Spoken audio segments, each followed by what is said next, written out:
сайн байцгаана уу? 120 эрүүл мэндийн нэвтрүүлгийн шинэ дугаараа та бүхэнд хүргэх гэж байна. Өнөөдрийн нэвтрүүлгийг хөтлөхөөр студид сэтгүүлч Сарантуя, Анагаах ухааны доктор Зөвлөх зэргийн эмч Нарантуя нар ажиллаж байна. Студид бидэнтэй ярилцахаар Монгол домын ухааныг улс хууртай судалж, амьдрал дээр баталгаажуулж, хүмүүст зөвлөгөө өгч, Монгол домч судар гаргахаар ажиллаж байгаа Монголын Арцаг нурууны барай засалчдын нийгэмлэгийн тэргүүн Мягмар сүрэн эмч хүрэлцэн ирсэн байгаа. Ингээд Мягмар сүрэн эмчигээ хүлээн авцгаая.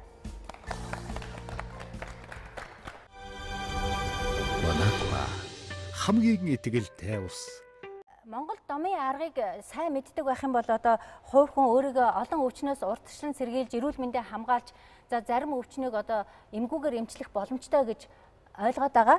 Монгол домын арга, Монгол анагаах ухаан гэдэг бол олон зуун мянган жилийн түүхийн улбаатай. Өөрөөр хэлбэл бидний мэдэх их эзэнт гүрэн, Монголын их эзэнт гүрнээс өмнөх үе, хүннөө гүрнээс өмнөх үе ер нь 9000 жилийн өмнөөс ихтэй гэж үздэг. Бүхнийг өөрөө ахуй, аж, амьдрал, хоол, хүнс хувцалтаараа шийдээд эмчлээ засаа явчихдаг. Би өөрөө бол өрний буюу Европын сургууль төгссөн эмч хүн.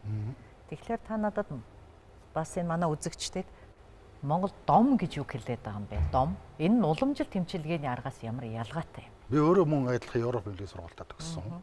Бизнеслийн эмч. Энэ аргыг ирж хайж олон жил бид нар ч явсан. Хамгийн сүүл 2 жилийн өмнө одоо манай Монгол улс чинь өөрөө их тэнгэр их шүтлэгтэй улс байлаа шүү дээ. Тэгэхээр энэ үгүй болсон, устдаж үгүй болсон судар, устдаж үгүй болсон заах багш нар тэрийг сурсан шавнар байхгүй болсон тохиолдолд яад гэмхээр тэр онгод дээцүүд гэж агуу өгөөд байна. Тэд өөрсдөө улаач энэ дээр заларч буугаад тэр үедээ хийжсэн эмчилгээний арга, тэр үедээ хүн эмчилжсэн онол, энэ бүгдийг эргүүл зааж сэргээж өгсөн. Энэ аргыг би 2 жил дэрэгдэнд байж хэлхийг сонсож, хийхийг харж өөр дагад дуурай шийсээр гоод өдөөс эрэхтэй билээ. Тэгэхээр энэ одоо бөө мөргөлийн шашинтай жоохон холбогдоод ороод байгаа юм биш ерөөс нэгт холбоотой. Нэгт холбоотой. Амьдралын хэм маяг, хүний бие махбод иддэг уудаг юм цаг нар бүх юм өөрчлөгдчихөөр тэрнтэйгээ одоо яг бүр эртний тэр үеийн юм өнөөдөр бас явцгаа нийлэх үү? Өнгөрсөн зууны 50-60 он хүртэл монголчууд дандаа нүүдэлж явах амьдралаар амьдарч байсан. 1940-од оны сүүлээс 50-од оны ихээс суурин иргэншлэр рүү шилжиж гисэн. Хот суурин аймгийн төв бий болсон. Тэнд олон хүмүүс бөөгнөр суурч гисэн. Энэ үеэс ихтэй нөгөө уламжилт, нөгөө үлдэж оторсон жаахан арга барил маань бүрмэлсэн. Устж ширгэж гисэн. Одоо амнаас ам тамдсан хэдэн хилцүүг ярианууд л үлдсэн. Та өөрийгөө хүлээмжшөөрүүлэх, альва шинэ эмчилгээ оншилоо бүх юмыг л судалгаан дээр тулгуурлаад түүнийг хүлээмжшөөрүүлэхийн тулд мэрэгжлийн байгууллага, за тэгээ бүр төрийн байгууллага эднэрт бол хандсан байх хэрэгтэй байдаг. Та тэгэхээр энийг бас дэлгэрүүлээд ямар судалгаа хийж гэн, ямар үр дүн гарч гэн, хаагуур явж баталгаажуулав? 1997 оны үеэс Арцаг нурууны барайсал гэдэг зүйлийг олж сонссон би. Ихэнх үедээ нөх ойшоосонгүй. Гэтэл энэ бодит амьдрал дээр маш их өндөр эмчилгээний үр дүн харуулсан. Хүн эмчлэхэд гарч байгаа үр дүн чухал. Эцсийн үр дүндээ хүн итгэсэн л очирдаг. Тэгэхээр энэ үр дүн гялцад харуулсныг арга бол энэ Арцаг нурууны барайсал арга. Та шилбэл үр дүн төрсөн ихтгэл үнэмшил гэдэг жиш та бас адилхан мэс заслын эмч өөрөө бас үл ошоодог байлаа. Ямар үр дүн жишээлбэл танд ихтгэл төрүүлвэ? Монгол анагаах ухаан гэдэг нь өөрөө бие даасан том эмчилгээний цогц арга. Энэ арга тухайлан одоо монголчууд амьдарч байгаа энэ Азийн, Төв Азийн өндөрлөг хэсэгт энэ цаг агаарт тэр нүүдэлчин ахуй амьдрал ёс заншилтаа зогтсон эмчилгээний арга. Тэрнээс энэ аргыг хуулбарлаад хойд туйлын хүүтэн нөхцөл Эквадорын бүсийн халуун оронд хэрэглээгүүл үр дүн гарахгүй. Та асуулаач юугаар та нотлохооч. Намайг сургасан гэсэн. Байн шалгана, уншуулна, асуун, хийлгэн хажуудаас суулгаж байгаа. Би одоо нэг өсний шалгалтаа өгж ш иргээд. Ингэж харилцсан ярилцсаар угаад тэрийгээ би өөрийнхөө ажилуулдаг Арцаг нурууны барайсан төв дээр эхлээд би өөр дээр шалгаж үзнэ. Дараа хамт ажилладаг нөхдүүд дээр шалгаж үзнэ. Ингээд шалгадаад үр дүн гарсан тохиолдолд өвчтнүүд дээр хэрглэж байгаа. Өнөө хүртэл нэг гажиллаа гараагүй. Багш гэж ямар хүн бэ? За тэр хүн бол 2 жил суралцлаа гэж байна. 13 дугаар зууны үед амьдарч байсан. Их Монгол улсын Байран аймгийн их вит гэж бууралд байсан. Тэгэхээр биетэр бол биднэрт бол харагдахгүй гэсэн үг. Харагдахгүй. Улаач тэр бууж бидэртэй ярилцсан гэсэн үг. Мэргэжлийн болон ямар нэгэн холбогдох байгууллагуудад та танилцуулж үзчихэв үү? Яг энэ аргыг чухамдаа өнөөдөр хүртэл мэргэжлийн байгууллагууд хандсангүй. Арц нурууны барьцлыг бол их олон газар хандж байна. Тэр бол би 17 бараг 20 жил хийж байна тийм ээ. Ер нь дэлхийд дахинд өргөнд орох зарга шүү дээ. Дом руугаа орё хэдүүлээ тийм ээ. Дэлхийд дахинд ангаа ухаан хөгжсөн 3 үндсэн арга байдаг юм байна. Нэгдүгээр арга нь төрөг ангаах ухаан гэж. Төрөг ангаах ухаан буюу одоо энэ Европ ангаах ухаан. Аливаа зүйлийн бүтцийг задлан шинжилдэг. За нөгөө нэг хоёр дахь төрлийн ангаах ухаан бол нанхаад ангаах ухаан гэж. За. Нанхаад ангаах ухаан бол аливаа хүний биеийн хот төр жишээр ярихад түүний сууг судал бэлчрийг судалдаг ангаах.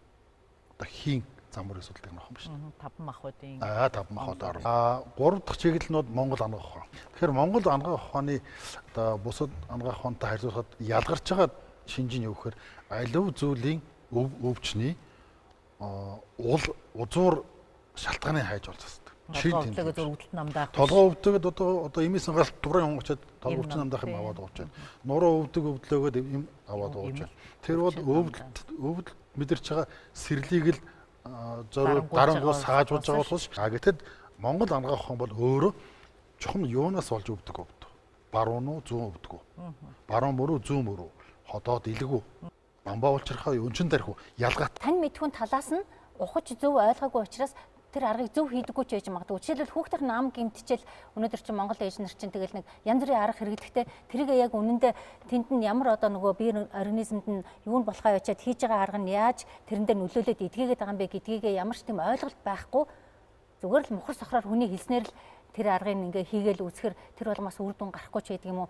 Магадгүй заримд нь санаандгүй байдлаар үр дүн гардаг ч юм уу. Гарчхад нэрээ тийм байна ч гэх юм уу. Тэгэхээр өнөөдрийн таны ярианаас хүмүүс нэгсэндээ одоо танин мэдхүүн одоо эрүүл мэндийн мэдлэг боловсруулалтаа нэмэх талын мэдээллүүдийг илүү олж авах гэж найдаад байгаа байхгүй. Тэгэхээр өөрөөр хэлбэл бид бүхний урд нь мэдэж байсан зүйл. Одоо сургын дөнгөж сонсч байсан зүйлийг яг ямар учиртай гэдгийг тайлж өгнө. Аяга долоох нь хоолойн элдв өвчнөөс сэргийлэх үр дүнтэй арга болдог. Хоолой өвдөж халуурч байгаа үед хөлийг уртаар гаргуулж дээш хамрын үзүүрт доош доод ирүүнд нь олон дахин хүргүүл. Хоол идснийхээ дараа аягаа сайн долоож байна. Учир нь гүйлсэн булчирхай бол хилний уугт орших хос булчирхай бөгөөд хилээ сайн хөдөлгөөгүйгээс болоод хоол ундаар залгигдсан гадны бичил битүүд тэнд шүүдэн хуримтлагцаар уцааж гадагшлуулж дийлхэн болохоор ийхүү өрөвсдөг. Харин аягаан долоохтой аягаа эргүүлэлгүй зөвхөн толгоогоо хоёр тийш хөдөлгөн долоох хэрэгтэй. Их халуунтай завиуртай байсан ч толгой дээр хүйтэн мөсөнжин тавиад энэ дасгалыг хийхдээ идэгдэг байна. Толгойн халуун бууснаар ихэнх завиур дарагдаж, биеийн халуурал өндөр хэвээр үлдэх бөгөөд ийм өндөр халуун уг бичил бит тэсвэргүй байдаг. Монгол домчийн судраас. Тэгэхээр энэ бол өөрөө Монгол анх хонгол чинь тийм агуун мэдгэж байгаа. Маш энгийн зүйл дээр маш энгийн тогтчихдаг. Тэрний учрыг олоод тайлчих юм бол идэгчж болдог, өвчин тусахгүй ч байж болдог. Ийм боломжтой. Уруулаа одоо ингээ хилээрээ нар зүв 7 удаа тойруулаад долоогоод тэгээд тэр шүлсээ залгих юм бол тэр одоо хоолойны өвчин билүү ам гэмтэх өвчин айлан гэсэн аман дотор хилээ 7 удаа эргүүлэх юм уу тийм 7 удаа эргүүлэхэд хор дарагч шүс ялгардаг. Тэр хор дарагч шүс тэр амны гэмтэж байгаа бичлэгтүүдийг устгах бичлэгтэй. Та нэг хэлцүү мэдэн шүү дээ. Монгол газрын хүн чон хой шархаа додоодлох хор идэгдэг гэж. Тэр хор идгээд шүсээ ялгаруулж гаргаад тухайн тэр шүсээр л лож байгаа. Тэрнээс амандаа байгаа шүсээр л лож байгаа хэрэг шүү дээ. Ийм учиртай. Өөрөөр хэлбэл ингээд тайлбарлаж чинь хүн их ойлгомжтой болно. Тэгээ энийг өөрөө хүн давтаад хийгээд эхлэх зэрэг эдгэрэл нь тэр дөрөв харагдаж байгаа учраас хүн үнэмшилэх сайтай болж байна. Тэгэхээр миний хувьд болохоор жишээлбэл бид нар хоолойны өвчин бол одоо стрептокок гэдэг бүр нэг үүсгэгч нь тодорхой юм хэлээд нэг тодорхой тийм нэг жижиг биет эний чи өвтгөөд өрөвсүүлээд тэгээ эний чи устгадаг бас антибиотик юм тодорхой байна гэж гарцсан байж тээ та одоо ингээд хилээ 7 удаа эргүүлээд тэгээд тэр нь идэгнэ гэж хэлэхээр их хол сонсогдоод байна л да. Тэгэхээр таны одоо энийг уншаад ямарваа нэгэн уншаад ойлгоод туршиж үзчихийтэл туршиж гэж хэлээ л да. Одоо хэрглэж үзэж байтал ямар нэгэн сөрөг үр дагавар гарах юм уу? Эсвэл эмчилгээ үр дүнг бол хариуцлага яаж тооцох вэ? Сөрөг үр дагавар гарах ерөөсө боломжгүй. Жишээлбэл энэ аргыг би 2 жилд өөр дээр хамтрагч дээр хамт ажилтдаг залуучууд дээр туршиж үзсэн. За ямар аргыг та бид Монгол анагаах ухааны эмчлэх урлагийг эзэмшсэн хүмүүсийг домч гэж нэрлэдэг. Домч. эмч домч гэж ярьдаг Домч гэж тийм. Эмч гэдэг бол өвчтний хорыг эми хороор идгээд усуудаг хэлдэг. Тийм үстэй. Одоо орчин цагийн эмчнэр өвчний ялгаруулж байгаа бичил биетнүүд янгууд ялгаруулж байгаа хорыг эми хороор дарж байгаа усууд. А домч гэдэг бол Монгол анагаах ухааны эмчлэх урлагийг эзэмшсэн өвчний уул узуур шалтгааныг хөөж олоод тэндээсээ хөөж засдаг усууд гэж. Тэгэхээр Монгол домчид нэг ийм 3 чадвар байх хэрэгтэй гэж үздэг. Нэгдүгээрт барай заслын наацахын мэдлэгтэй байх хэрэгтэй гэж. Хоёрдугаар шаардлага нь тангийн наацахын мэдлэгтэй, там барих чадвартай байх хэрэгтэй. Гуравдугаарт дасгал хөдөлгөөний мэдлэгтэй байх хэрэгтэй гэж. Мэдээлэл технологи өндөр хөгжсөн өнөө цаг үед интернет, утасгүй харилцаа холбоогоор дамжуулаад хүн болгон маш олон мэдээллийг олж авах боломжтой болсон.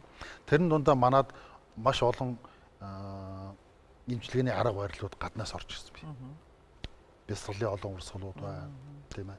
Хөдөлгөөний олон урсгалууд байна, барай заслын олон урсгалууд байна, тангийн олон чиглэлүүд байна, тийм ээ. Зүү төнрөө олон чиглэлүүд байна. Энэ мэт олон урсгал. Гэтэл энэ дундаас одоо бид нар төөрөөд нэг тийм олон энд Хятад, Төвд, Орос, Европ, Монгол гэсэн ийм олон юм самардаа тэр дундаа нэг тийм одоо ирлизм маягийн нэг уламжлалт тэмдэг чинь тийм ирлизм маягийн шинжилгээ болж бараад байна. Туслын тариа хийчихл байдаг, судас тариа хийж л байдаг, тан өгжл байдаг. Химийн бодисоор хийсэн имээ уужл байдаг. Одоо учир зүүн олдохоо байсан юм. Яв бясалгалаа зөвлөж л байдаг. Тийм. Тэгэхээр одоо эндээс бид нар цэвэр Монгол анагаах үүдэг имийг шүүж гаргаж авч ирсэн. За Монгол домчууны хийж чадах 3 гол үйл байдаг. Түүний нэг нь барай заслыг сурах хэрэгтэй байдаг. Ойр зургийн там барь сурах хэрэгтэй байдаг.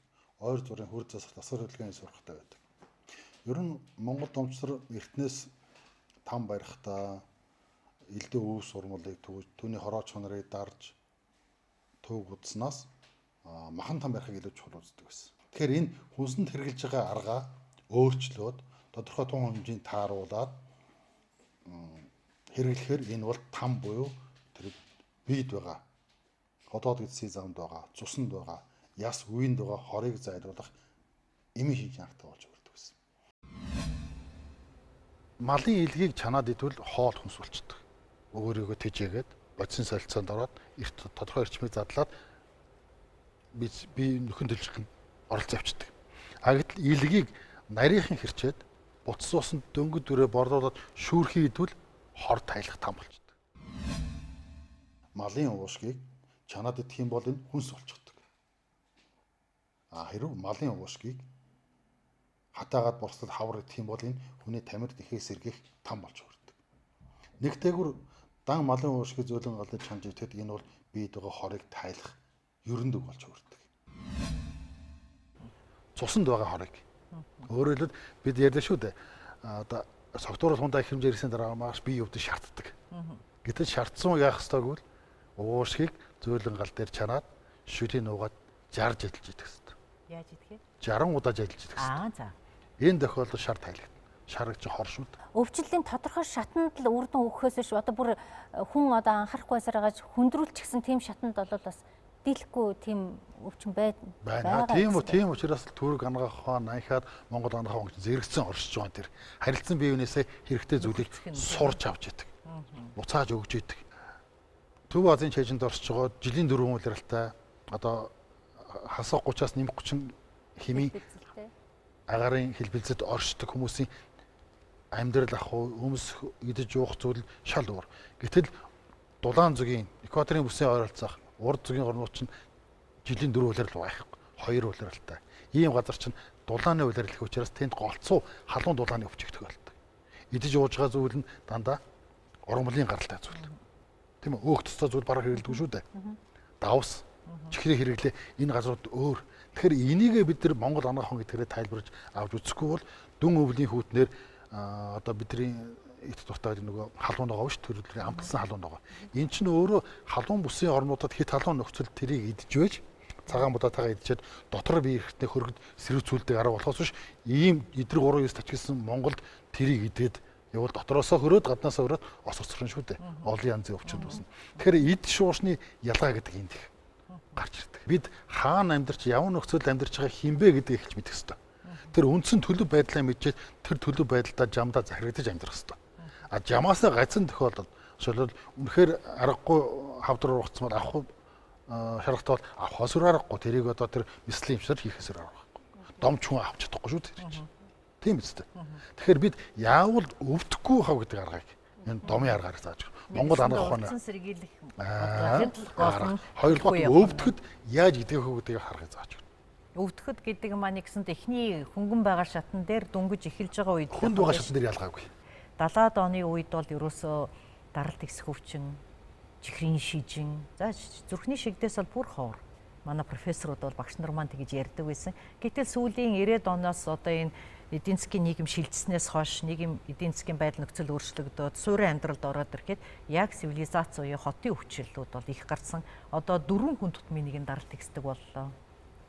Нас оролтоор зүрх судас тэргүүлж байна. Хавдар, осол гэмтэл яг л нөгөө суурин амьдралтай улсуудын орчин үеийн өндөр хөгжилтэй орнуудын түвшинд ороод ирчихсэн.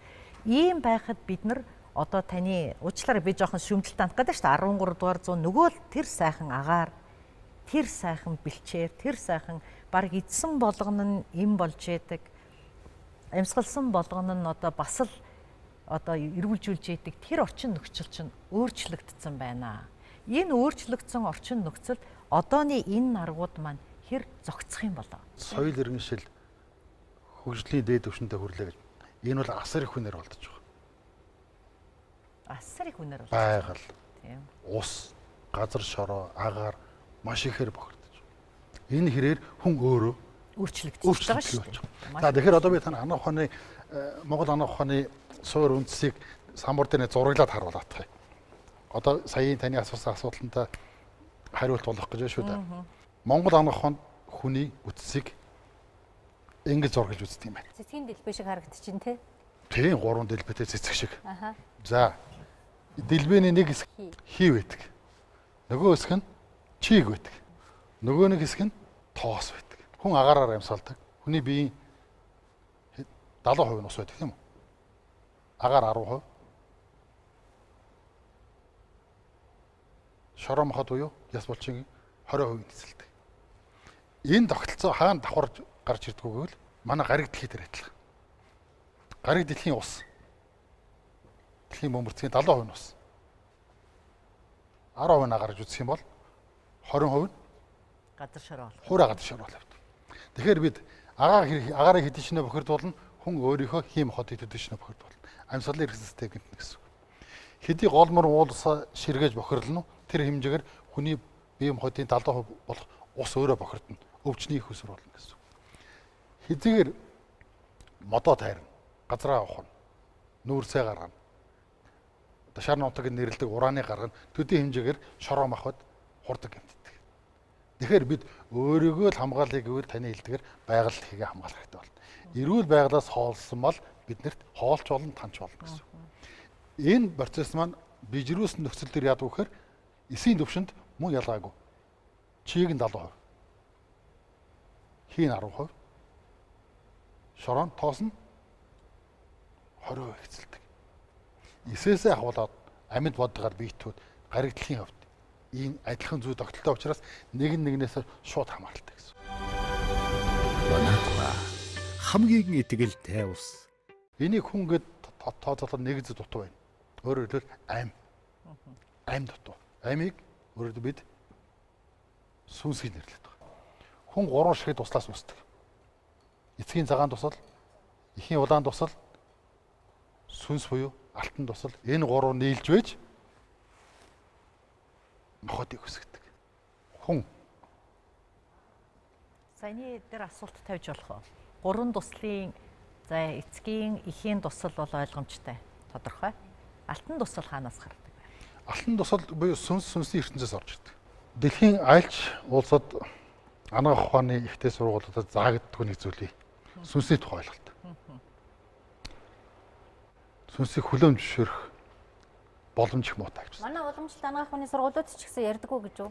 Ярьдаггүй. Ер нь ярьдаггүй шүү. За тэгэхээр одоо бид нэг Монгол анагаах ухаанаар хүнийг юу гэж үздгийг одоо авч үзье. За хүн бол биетэй байх хэрэгтэй. Энийг Монгол анагаах ухаанаар уурагт бие гэж нэрлэдэг. Уургийн бүтэц гэсэн үг. Тэр чигээрээ бүхлээр уураг. Дангаараа ингэж байх юм бол энэ хүн биш цогц болно. Өөрөөр хэлбэл түрүү хэлсэн ам буюу сүнс нь байхгүй учраас. Тэгэхээр энэ хүн амьд байхын тулд сүнстэй байх хэрэгтэй бол.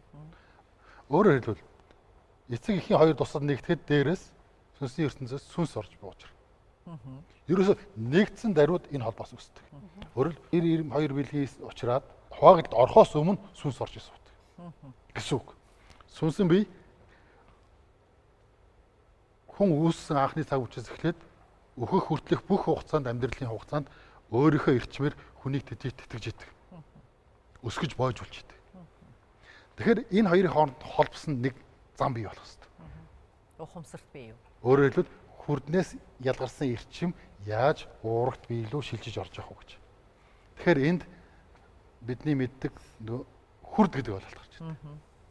Үндсэн 7 хүрдний ойлголт. Оройн хүрд, чанх гавлын орой дээр их цулаан харалтай. Мэлмийн хүрд хоёр хөмсгний хооронд гэвч хөндлөн огтл нь чихний чамархан хэсэгт толгон орой чамархай хөндлөн огтл дээр үүсдэг. Энд юм уу? Дотогтолтой. За. 3 дугаар хоолон хүрд. Хоолон хүрд буюу доод өрөөний харалтай хөцөний 3 дугаар дөрөв угуулмын төвшөнд зүрхэн хүрдэн зүрхний харалтай, наран сүлжээ хүрд амьсгаа мөгөрсний харалтай, аймхаа мөгөрсөн дээр байдаг шүү дээ. Яварчхоор нэг эвгүй болчихдог тийм ээ. Өрчгөн хүрд хүүсний харалтай, үнд сүрд нь ахар сүүлийн үзүр дээр байрлах үнд сүрд гэсэн. Үндсэн 7 хүрд оршин. Тэгэхээр энэ хүрднүүд маань яадаг юм гэвэл сүнснээс эрчмийг яг энэ хүрдний тусламжтайгаар бие рүү эрчим сүлэгдэж идэг. Эргэлтийн югаар ингэж татаж авч идэг. Эрчмийн гагнаас гэсэн үг. Сүнснээс эрчмийг авч уурагт бие рүү шилжиж идэг гагнаас. Энийг Монгол анагаах ухаан заадаг. Одоо заадаг. Заадаг. Миний яриад байгаа Монгол анагаах ухаан энийг заадаг. За. Өвгөд буурлууд дээдсүүд энийг зааж өгдөг. Хэрв та бид энийг авчих юм, сүнсийг сүнсэн биеийг авчих юм бол энэ зогцс болно. Амьгүй зогцс. Хэрв энэ хүрднүүдээс аль нэг нь гэмтчихвэл өвчин үүснэ гэсэн. Одоо бид нар өнөөдөр уламжилт анагаах ухаан манай саран төв хөтлөгч жоохон юу яаж байгаа нь бас үзэгчдэд ч бас жоохон тийм өл ойлгомжтой байх. Яг бол та Монгол анагаах ухаан гэж нэг ярьж байна. Уламжилт анагаах ухаан манай хүмүүс одоо үзэгчид маань ойлгохдоо Монгол анагаах ухааныг уламжилт анагаах ухаантай холж ойлгодог. Одоо ярьдаг уламжлалт биш вэ? Би түрүүсэн шүү дээ. Одоогийн уламжлалт анагаах ухаан бол олон юмны холимог болчиход байна. Сүүлийн 4 жил одоо анагаахын шинжилгээ ухааны их сургуулийн уламжлалт анагаах ухааны тэнхимд төгс курс оюутнуудад магистр докторантурт Монгол анагаах ухааны хичээл зааж байна л да. Энд бас үндэсний тухай ойлголт маш бүдэг. Ерөөсөө маш бүдэг. Тэгэхээр өвчин юунаас эхэлдэг вэ? Та ярьдаг үстэй. Би ганцаараа яриад хэрэггүй шүү дээ. Та оюутнуудтай хүрэгдэггүй энэ талаар. Өөрийнхөө тэр боломжийг маш сонирхолтой, маш анхааралтай сонсно. Маш анхааралтай сонсдог. Ер нь энэ талаар ер нь сүүлийн манай анагаахын шинжилгээ ухааны их сургууль их нааштай байгаа. Ялангуяа тэр уламжлалт анагаах ухааны тэнхимийн эрхлэгч тэрэн давуу багш бол энэ тал дээр сэтгэл санаа яг нэг байна. Монгол анагаах ухаан гэдэг зүйлийг хөгжүүлэх гэдэг тал дээр санаа бодол нэг байна. Тэгэхээр энэ яадаг вөхөр сүнсний өөрийн үүрэг бол энэ хүнийг амьд байх хугацаанд өөрийнхөө эрчмээр хангаж авах, тэжээж авах үүрэгтэй. А бидний идж байгаа хоол тэжээл, ууж байгаа бас амьсгалж байгаагаар бол бодисын солилцоонд хамааралтай байдаг. Тэр эрчим бий гэж юм байдаг. Тэр эрчим бол сүнсээс ялгардаг.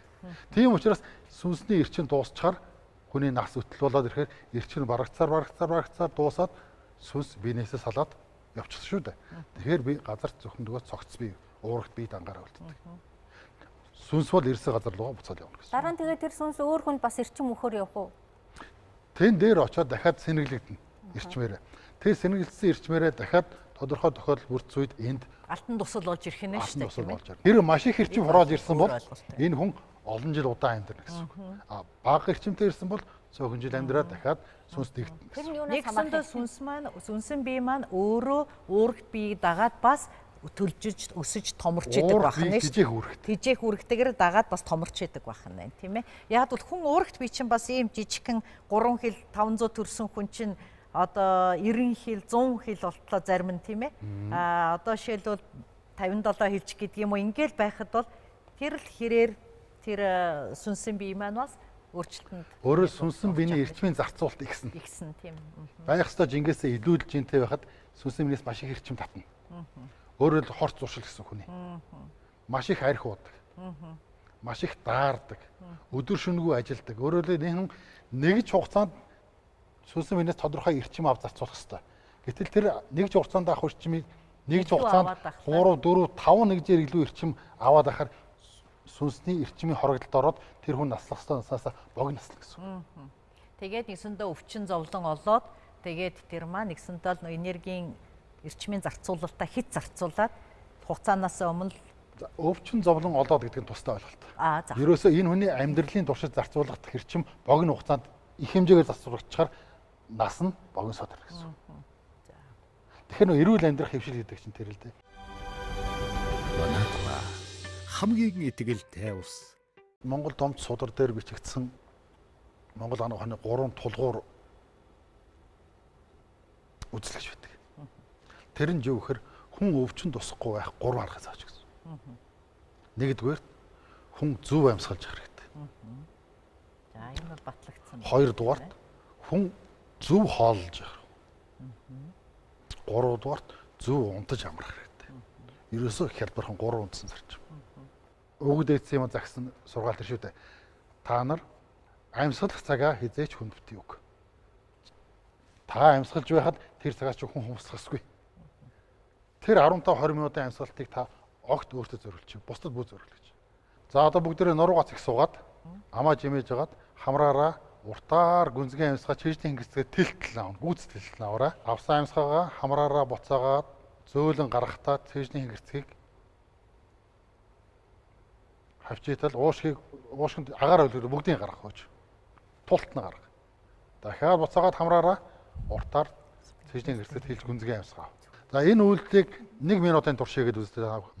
Энэ амьсгалын дасгалыг зөв хийхээр бүх зах хязгаарын судад маш хүчтэй даралтаар хүчил төрөж очиж тижэл өгдөг. Бидний үзэж байгаагаар бол хит бас ийм их гүнзгий амьсгал аваад хийх бол гипервентиляц буюу хит агааржилт гэж болдог. Хит агааржилт болоод уруул бадараад хурууны зүрүү чимчигнээд идэргээд тэгээ ингээд бас эхлэхээр сүүлдээ олон дахин ингэж амьсгалаа авах ийм одоо зуршилтай болоод тэгээ тухайн хүн маань энээсээ болоод бас толгой эргэх бас эвгүрх таны одоо хэлээд байгаа тийм болдгоо юм гээд бас энэ талаар биднэрт бас зааж ярьдаг л да. Ууланд алхахад маш их хийдэг болсон тий. Одоо амьдралын хэм маяг бас их өөрчлөгдөд алхагчдын клубүүд Монголчуудын хувьд давуу тал байдаг. Ерөөсөө суурин амьдралд ороод 100 жил болоог байна. Тэгэхээр урд өмнөх бидний өв дээдсийн тэр мэдээлэл нүүдэлчин тал хэрд амьдарч байсан тэр амьдралын мэдээлэл яс тусна хадгалагдчихдаг. Тэрийг санаа зүн сэрээд байдаг. Зүн сэрсэн учраас одоо Улаанбаатарчууд бүгд богд уулрагаж алхдаг болсон. 100 болохоор л бүгдээ хөдөө гараад авчих тийм ээ. Малтай айл тэр малгүй уул хадаар тэний явчихдаг шүү дээ. Энэ зүн мэдрэмжийн сэрээд байгаа хэрэг. За хоёрт харга. Хоёрт харга зажил харга гэж хоол идэхтэй байна шүү дээ. Тэгэхээр альва төрлийн амьтны гаралтай уургалаг зүйл буюу махыг идж байгаа тохиолдолд хүн заавал 45-аас 60 удаа аманд орсон махыг зажилж ийж залхих ёстой. Бид хүнсэндээ ургаж байгаа өвс ногоо болон амьд амьтны амийг тасалж иддэг. Гэтэл байгаль дэлхий дээр амьд бүхэн амьдрахыг үргэлж хүсэж байдаг. Хүнс болж байгаа уурагт бие бидний биед орж хүний биеийн уургийн бүтэцтэй тэрсэлдэж эхэлдэг. Энэ тэрсэлдээ байн үргэлжлэн явагдсанаар хүний биеийн уургийн бүтцэд эмгэг өөрчлөлт гарч өвчин гэж нэгэн зүйлийн жатга хүний биед биелэлэн олж аажмаар өвчлүүлдэг. Идэхгүй бол хүний биед бодисын солилцоо эд эсийн нөхөн төлжилт явагдахгүй өлсөж үхэх гээд байдаг. Тиймээс энэ жатхын үйлчлэлийг үгүй болгох арга нь зажилж идэх хэмээх Монгол арга юм. Монголчууд амьтны гаралтай уургийг 45 удаа зажилж байгаад залгиж байна. ургамлын гаралтай уургийг 35 зажилж байж залиг гэдэг нь учиртай.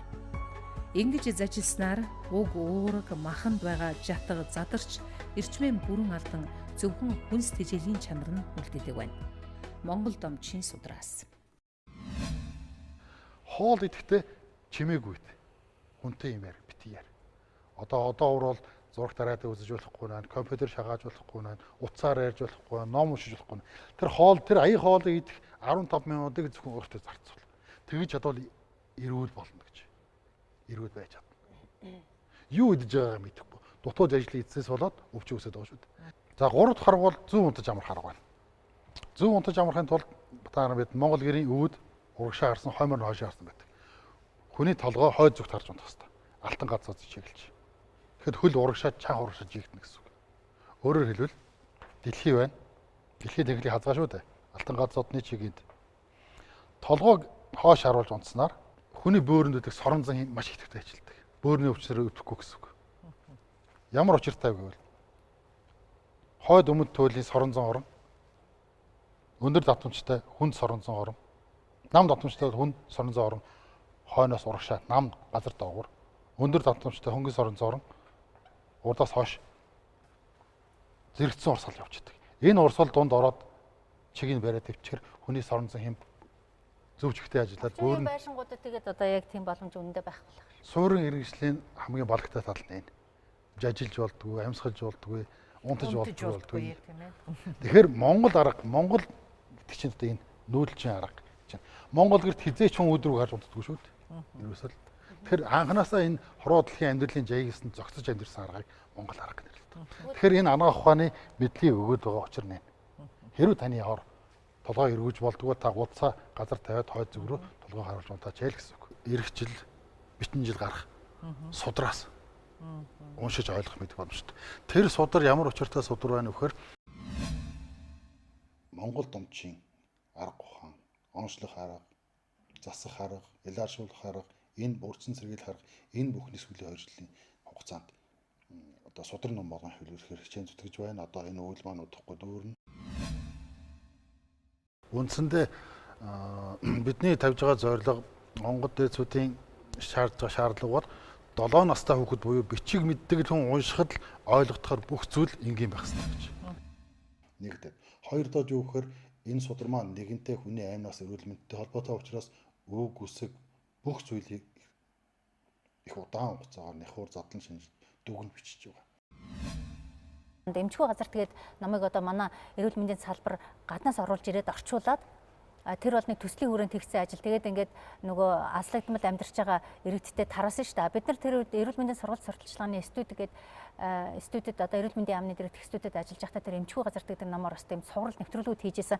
Тэгээд таны эмээг уншихаар ерөнхийдөө тэр номны үзэл санаа энэ одоо таны энэ Монгол домын ухаан хоёр бас нэг зарим талаараа ойрлцоо байгаа. Яагаад тэгэхээр нэгэнт нүүдлээд алс хол төв эмдгээс хол амьдарч байгаа хүмүүст бол бас яг энийг ойлгоод сураад авцсан байхад тэгээд ямар нэгэн одоо тэр өвдөх зовх юм гарах бол хэрглэж болохоор харагдаад байна. Тэгэхээр таны одоо тэр Монгол домч судар гарах юм бол ялангуяа одоо тэр хол нүүдлээд малаад агаад явж байгаа хөдөөний иргэдэд илүү чухал амин чухал тийм ном гарах нэ л гэж хараад байгаа юм. Энэ монголчууд зөрөөс судар.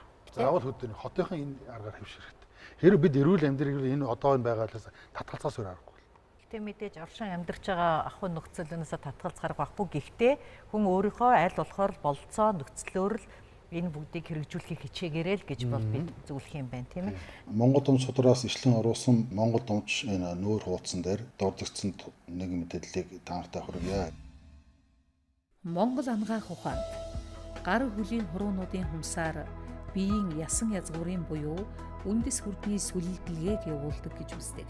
Өөрөөр хэлбэл биеийн бүх эвэрлэг бүрхөвчүүдийн эрчмийн сүлэлдэлгээг зохицуулдаг. Тиймээс гар хөлийн humсыг битүүлж удснаар эсвэл давхар humс нааснаар эд эрхтний үйл ажиллагаа хямардаг. Иймээс humсаан будахаар бол humсныхаа талаас дээш хэсгийг л будах хэрэгтэй. Humсны үлдсэн талаас дээш хэсэг нь амьсгалах нэгжгүй өндөгний хамгаалалт болдог. Тиймээс эхлээд humсаа сайхан тэгшлээд махын сайхан янзлаад амьсгалах боломжоор бүрэн хангах хэрэгтэй. Хумсны угт байх цагаан хэсгүүд их ил харагдаж байх тусмаа сайн. Хумсны агаарын солилцоо алдагдахад ясан таславчууд нурж унан яс хугарамхай болдог. Үүнийг ясны сэргэжилт гэх бөгөөд энэ үед хумсны угийн цагаан алга болох эсвэл хэмжээгээр багассан байдаг. Ясны сэргэжилтийн үед үхрийн булганы ясыг чанаж чөмгийн ташин нар салхинд хатаагаад буталж тэрэмтгэд ясны гурил гарна. Түүнийг 2 дугаар гурилд 4-1 харьцаатайгаар хольж хоолндоо хэрэглүүл ясны сэргэжилтийг өтөр түргэн эдгэх боломжтой. Монгол домчийн судраас. За домч хүний эзэмшигтэй 3 чадварын нэг нь бол бариас ийс урах арга байдаг. Энэ аргыг одоо Монголд харьцангуй сүүлийн 14-5 жил өргөн төлөөр хэрэгжилж байгаа. Одоогоор бол бид Арцгийн нурууны бариас гэж нэрийдэг боловч угтаа бол Монгол өвөг дээдсүүд домчнор маань сав орчлын бариас гэж нэрлэдэг байсан байна. Сав орчлын бариаслаар дээшээ харсан сав болох Арцэг, доошоо харсан 2 сав болох Чэжний хэнгэрцэг, гавал нэсний бариа гэдэг. Энэ 3 сав орчлын бариаг хийж биеийн тэг шимийг тэнцвэржүүлж өгснөөр хүн ирүүл бол яларших үндэс болж өгдөг. Ингээ харахад бол дард нухаж байгаа мэт энэ тэн дард нухаж байгаа мэт харагдвч яг үнээрхтэй түрүүний бидний ярьсан үндсэн 7 хүрдний маань заягч буюу туслах хүрдүүд 108 хүрдүүд тэр 108 хүрд бүрийн орших цэгүүдийг дар засаж байгаа энэ аргаар. Илийг гимтэйгээд байгаа. Ходоодыг гимтэйгээд, зүсийг гимтэйгээд байгаа. Уушиг, бөөрийг гимтэйгээд байгаа. Энэ гимтлийн гаруул нь юу гэдэг юм хэр түрүүний миний зурсан тэр үндсэн 7 хүрдний наран сүлжээ хүрдний гимтлээс болж үүсдэг. Эрчмийн дутагдлд орсон зүйл дээр гадны биет үүрлж өсөж үндийг үржихтэй хямрхан байдаг. Тэгээд гимтэйчдэг. Энэ төлөвийг нь анзаарч ухаж үзээгүйгээс ийм шууд нөгөө нэг одоо тэр орчмын яарахаар илүүдвэл тайран дутуудвал дүүргэн гэдэг зарчмаар яваад байгаа. Тэгэхээр одоо монголчуудыг бүгдийн элэг содоодны өвчнөөс бөөрийн өвчнөөс эмчлээ сэргийлээ гэвэл наран сүлжээ хүрдийг яаж ажилтгийг, хаана байрладгийг, ямар өнгөтэй хэлбэртэй дүрстэй, юугаар өдөө өгдөж итгэвч яадаг, юунд дарагдаж сарнж яадаг энийг мэдэх нь чухал. Наран сүлжээ хүрдэнд хамаарах. Заягчийн 27 хүрдийг засахдаа хамгийн энгийн жишээ авъя гэвэл энэ байр заслаар наран сүлжээ хүрдэнд хамаарах уушгины 2 хүрд, элэг зүсэнд ходоод нь 1 хүрд, баруун зүүн бөөрийн 1 хүрд. Ингээд үндсэн 6 хүрдийг зөвхөн энэ байр заслаар засч болдог.